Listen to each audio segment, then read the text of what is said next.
హనుమకొండ జిల్లాలో పిడుగుపాటుకు ఒక ఇల్లు దగ్ధమైంది. ఇక భీమదేవరపల్లి మండలం రంగాయపల్లి గ్రామానికి చెందిన ఎజ్జబొజ్జ రాధిక ఇంటి మీద పిడుగు పడింది. ఆ సమయంలో ఇంట్లో ఎవరూ లేకపోవడంతో ప్రాణ నష్టం జరగలేదు. అయితే ఇంట్లో ఉన్న 45 సీసీ కెమెరాలు, 2 పెద్ద జిరాక్స్ మిషన్లు, ఫర్నిచర్తో పాటు 3 లక్షల రూపాయల నగదు, 2 తులాల బంగారం మంటలు కాలిపోయాయి. ఇక పిడుగుపాటుతో భవనం బీటలు వారింది. ఇక అయితే గ్యాస్ సిలిండర్ పేలకపోవడంతో పెను ప్రమాదం తప్పింది. ఇల్లు దగ్ధమై నిరాశ్రయురాలు కావటం, పెద్ద ఎత్తున ఆస్తి నష్టం జరగడంతో బాధితురాలు ప్రభుత్వ సాయం కోరుతున్నారు.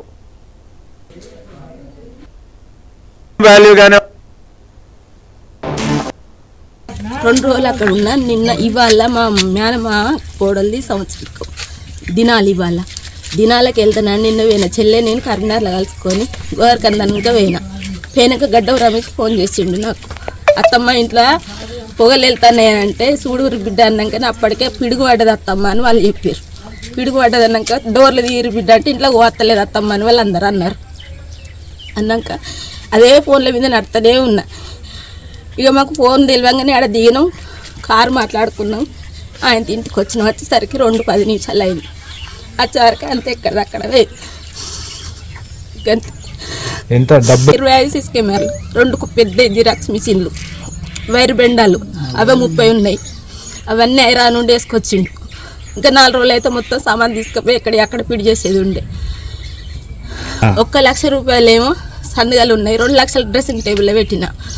బంగారం మాత్రం నాది 2 తులాలన్నర నెక్లెస్, నా కొడుకు తులం పావులెత్తి చైను, నా కమల బుట్టాలు, అంకుంగురం, 1/2 తులం పుస్తలు, ఇవన్నీ ఒక దాంట్లో పెట్టినా. నేను పిడుగు పడి మా ఇల్లు మొత్తం ఎక్కడ రాకుండా అయిపోయింది. మీరు ఎవరన్నా ఉంటే మాకు సాయం చేయగలరు. కమలాపురం శనివారం రోజు అయినా 2 రోజులు అక్కడ ఉన్నా. నిన్న ఇవాళ మా మేనమా కోడలిది సంవత్సరం దినాలు. ఇవాళ దినాలకు వెళ్తాను. నిన్న పోయిన చెల్లె నేను కరీంనగర్లో కలుసుకొని గోవర్కందనక పోయినాక గడ్డ రమేష్ ఫోన్ చేసిండు నాకు. అత్తమ్మ ఇంట్లో పొగలు వెళ్తానంటే చూడూరు బిడ్డ అన్నాకనే అప్పటికే పిడుగు పడ్డది అత్తమ్మ అని వాళ్ళు చెప్పారు. పిడుగు పడ్డది అన్నాక డోర్లు తీరు బిడ్డ అంటే ఇంట్లో పోతలేదు అత్తమ్మ అని వాళ్ళు అందరూ అన్నారు. అన్నాక అదే ఫోన్ల మీద నడుతూనే ఉన్నా. ఇక మాకు ఫోన్ తెలియగానే ఆడ. నా పేరు రవిచంద్రు, అది గట్ల నరసింహపురం గ్రామం. మాకు నిన్న రాత్రి సాయంత్రం 11 గంటల సమయంలో అమ్మగారు ఫోన్ చేసి, నాన్న ఇంట్లో అన్ని పొగలు వెళ్తున్నాయంట, మంటలు మండుతున్నాయట అని సమాచారం ఇచ్చారు. పిడుగుపడ్డదని చెప్పింది. సో నేను వెంటనే హఠాత్తున కారు తీసుకొని వాళ్ళ ఇంటికి రావడంతోనే ఇల్లు మొత్తం పొగలతో మంటలతో ఇక్కడ చాలా భయభ్రాంతంగా ఉంది. ఇంటి పక్కన వాళ్ళు వీళ్ళందరూ చూసి మంటలు ఆపే ప్రయత్నం చేసి లోపలికి వెళ్ళే ప్రయత్నం చేస్తే లోపలికి వెళ్ళే పరిస్థితి లేదు.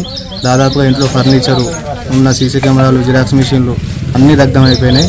రాత్రి 12:30 నుంచి 2 గంటల టైం దాకా మంటలు చాలా బీభత్సంగా ఉన్నాయి. ఇక్కడ దాదాపు ఎంతవరకు ఆస్తి నష్టం జరిగింది? దాదాపు సీసీ కెమెరాలు కలిపి ఒక 13 లక్షలు, జిరాక్స్ మిషన్లు 1,20,000 దాకా ఉంటాయి. ప్లస్ ఫర్నిచరు అవంతా కలిసి ఒక 2 నుంచి 3.5 లక్షల ఫర్నిచర్ ఉంటుంది. కేబుల్ బెండల్స్ అవి ఒక 50,000 దాకా కేబుల్ బెండల్స్ ఉంటాయి. ఒక 25 నుంచి 30 లక్షల వరకు ఆస్తి నష్టం జరిగింది. నా పేరు రవిచంద్రు, అది గట్ల నరసింహపురం గ్రామం.